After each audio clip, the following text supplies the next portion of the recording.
নমস্কাৰ, মই আজি আকৌ আপোনালোকৰ মাজলৈ আহিলোঁ। ঠাণ্ডা ভাত পানী দিয়া থৈছিলোঁ, ভাত এতিয়া খাম।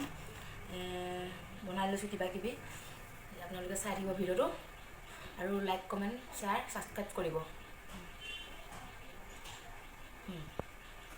এইটো হৈছে মাছ ফ্ৰাই, এইটো হৈছে দালি পকৰি, এইটো লেচেৰা ভাজি, এইটো পটল আৰু আলু ভাজি, পিঁয়াজ নহৰু, এইটো ভোট জলকীয়া, তাৰপিছত এইটো পাপৰ, এইটো আলু পিটিকা।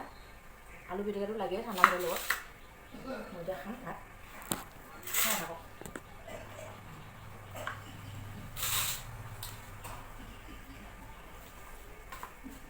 মই ইয়াত ঘৰৰ সৰিয়হৰ তেল লৈছোঁ, কিনি অনা নহয়।